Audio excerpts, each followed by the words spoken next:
আচ্ছা, প্রত্যেক বছরের রথযাত্রা সম্পর্কে তো আমরা সকলেই জানি, কিন্তু এই জগন্নাথ দেবের পিছনের ইতিহাস সম্পর্কে কি আমাদের কিছু জানা আছে?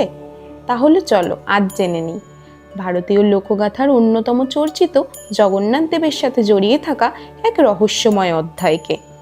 একদা এক বিষ্ণুভক্ত রাজা ছিলেন, রাজা ইন্দ্রদুম্ন, যিনি স্বপ্নাদেশ পান নীলাচল, যা বর্তমানে পুরী নামে পরিচিত, নামক স্থানে যাবার জন্যে।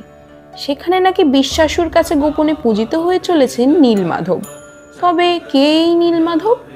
শ্রীকৃষ্ণের ব্যাধের হাতে মৃত্যুর পর তার সৎকার অবশেষ থেকে সংগৃহীত হৃদয়, যা সমুদ্রে অর্পণ করা হয় এবং পরবর্তীতে নীল পাথর রূপে তা উদ্ধারাকৃত হয় আদিবাসী শবর বিশ্বাসুর হাতে উড়িষ্যার নীলাচলে সমুদ্র তীরে। বিশ্বাসু তাকে সুরক্ষা হেতু গোপনে পূজিত করতে থাকেন বছরের পর বছর। স্বপ্নাদেশ পাওয়ার পর রাজা ইন্দ্রদুম্ন তার পুরোহিত বিদ্যাপতিকে সেটির সন্ধানে পাঠান। ছলনার দ্বারা বিদ্যাপতি সেই স্থানের সন্ধানও পান এবং সেখানে পৌঁছানোর রাস্তা রাজাকেও জানান।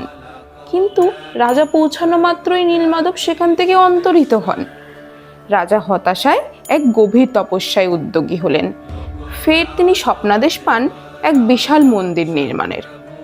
নীলমাধব সেখানে অঙ্গীকার করেন তিনি সমুদ্র তীরে এক বিশাল নিমকাঠের রূপে আবির্ভূত হবেন, যা দিয়ে যেন তার মূর্তি নির্মাণ করা হয়।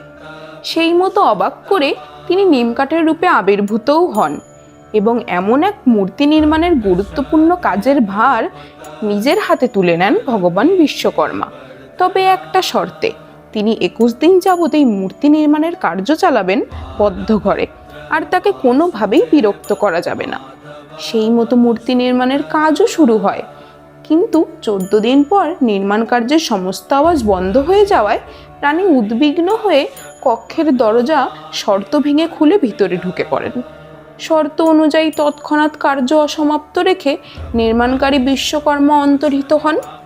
পড়ে থাকে হাত পাহীন এক অসমাপ্ত ত্রিমূর্তি, যেখানে অধিষ্ঠান করছেন বলরাম, জগন্নাথ ও সুভদ্রা।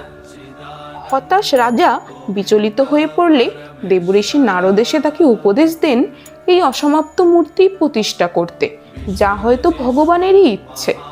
সেই মতো তিনি অসমাপ্ত মূর্তি প্রতিষ্ঠাও করেন এবং সেই মূর্তি পুজো হয়ে আসে জগন্নাথ নামে।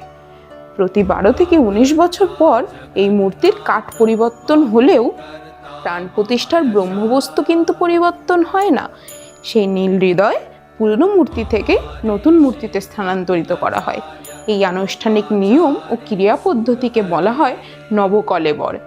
এই হলো জগন্নাথ দেবকে ঘিরে জড়িয়ে থাকা তার প্রাচীন ইতিহাস। কেমন লাগলো তোমাদের অবশ্যই কমেন্ট করে জানিও।